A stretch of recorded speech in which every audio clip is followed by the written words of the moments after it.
आप अभी तक के इस खास कार्यक्रम में आप सभी का स्वागत है और मैं हूं आपके साथ फरहान। गाजियाबाद में निकाय चुनाव चल रहे हैं और इन निकाय चुनावों में सबसे अहम बात यह है कि विपक्ष लगातार प्रयास कर रहा है कि कैसे जीत दर्ज की जाए। वही भारतीय जनता पार्टी बिल्कुल एक आत्मविश्वास में है। उन्हें लगता है कि यह निकाय चुनाव में मेयर हो या पार्षद हो बड़ी भारी अंतर से जीतेंगे वह। तो इसी संबंध में आज हमारे साथ मौजूद है भारतीय जनता पार्टी के राज्यसभा सांसद नुमाइंदे अनिल अग्रवाल जी। तो हम जानने की कोशिश करते हैं कि आखिर इन चुनावों में भारतीय जनता पार्टी वाकई में जीत हासिल कर रही है या फिर किसी प्रकार की उन्हें परेशानियों का सामना करना है। तो आपको क्या लगता है कि एक तरफा जीत है पिछली बार की तरह या फिर कुछ परेशानियां हैं इस बार विपक्ष के बाद? देखिए, भारतीय जनता पार्टी का कार्यकर्ता 24/7 जनता की सेवा में रहता है। कोरोना काल हो, उसके बाद की अवधि हो, फ्री राशन वितरण हो, 24 घंटे बिजली हो, शहर का विकास हो, क्षेत्र का विकास हो, पार्टी ने सब काम बखूबी निभाए हैं। जनता बहुत समझदार है, वो जानती है कि कौन सरकार कानून व्यवस्था बेहतर चला रही है, कौन लोगों को आश्रय दे रही है। ये सारी की सारी चीज़ें ऐसी हैं जो भारतीय जनता पार्टी को जीत सुनिश्चित कर।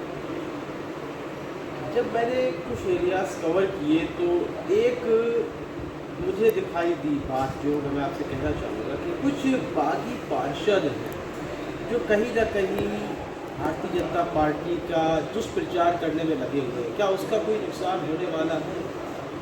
धीरे धीरे जो भी लोग बागी हुए थे उनको मना लिया गया है और वो सब लोग धीरे धीरे पार्टी के अधिकृत प्रत्याशी के पक्ष में बैठ रहे हैं और बहुत जल्दी हम सभी बागी प्रत्याशियों को मना देंगे। एक सवाल जो जनता का है, या मेरा सवाल नहीं, उनका ये कहना है कि आशा शर्मा को आखिर टिकट क्यों नहीं दिया गया? जब उन्होंने 5 वर्षों तक बेहतर काम किए तो उन्हें टिकट ना देना क्या दर्शाता है? क्या उनसे कुछ कमियां रह गई हैं?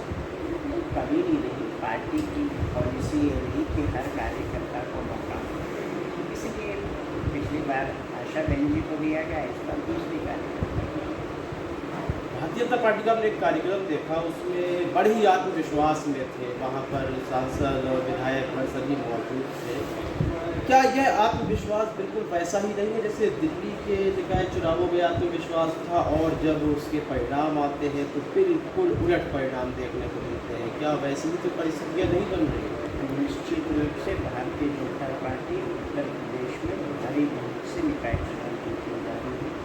दिल्ली की परिस्थितियाँ कुछ और थी और दिल्ली में भी जो दुष्प्रचार आम आदमी पार्टी ने किया, उतना सब होने के बावजूद वहाँ पे हम लोग नेक टू नेक फाइट किए, जबकि मीडिया और आम आदमी पार्टी द्वारा ये प्रचारित किया जा रहा था कि नहीं साहब ये तो पूरी तरह से आम आदमी पार्टी क्या बनेगा। और हम नेक टू नेक लगे। कई बार बहुत सारी स्थितियाँ परिस्थितियाँ भी ऐसी होती हैं, लेकिन ऐसा नहीं है कि हमारे कार्यकर्ताओं के जोश में कोई कमी है या हमारे कार्यकर्ता के काम में कोई कमी है। अंतिम सवाल आपसे लूँगा, ये अहम सवाल है, यह भी जनता का ही सवाल है। मौजूदा समय में जब दूसरी बार योगी आदित्यनाथ सरकार में आए और विकास के साथ साथ कानून व्यवस्था की बहुत ज़ोर शोर से बात की गई और विपक्ष भी इस वक्त कानून व्यवस्था पर ही उंगली उठा रहा है। जिस तरह से आपने देखा मौजूदा समय में अतीक अहमद की पुलिस के बीच हत्या कर दी जाती है, तो इस बात को मुद्दा बनाकर यह कहा जा रहा है कि कानून व्यवस्था संभालने में फेल रहा आदित्यनाथ। तो क्या यह सब मुद्दे इस चुनाव को प्रभावित करने वाले हैं? पूरे प्रदेश की जनता जानती है कि माफियाओं का अंत हो रहा है। जहाँ तक अतीक अहमद का प्रश्न है, वो एक दुर्दांत व्यक्ति था जिसने उस क्षेत्र में आतंक फैलाया हुआ था, गरीब बहनों की इज्जत लूटने का काम किया, उनकी संपत्ति लूटने का काम किया। पुलिस अभिरक्षा में डेथ हो जाना ठीक नहीं है, लेकिन ये ऐसा पहला वाक़या नहीं है। इंदिरा जी तो प्रधानमंत्री थी, उससे ज़्यादा तो सुरक्षा किसी की नहीं होती। उनके सुरक्षा कर्मियों ने उनकी हत्या की और ऐसे बहुत सारे प्रकरण हैं जहाँ अभिरक्षा में डेथ हुई है।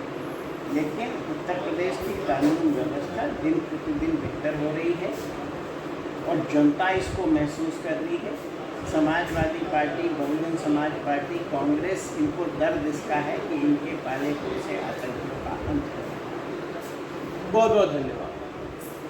आपने देखा कि किस तरह निकाय चुनाव हो या उत्तर प्रदेश की परिस्थितियां हो या विपक्ष के सवाल हो या जनता के द्वारा दागे गए सवाल हो, उन सभी के जवाब अनिल अग्रवाल जी ने बखूबी दिए हैं। इस संबंध में आप क्या सोचते हैं? अपनी राय में अवश्य दें। तब तक के लिए इजाज़त दीजिए। धन्यवाद।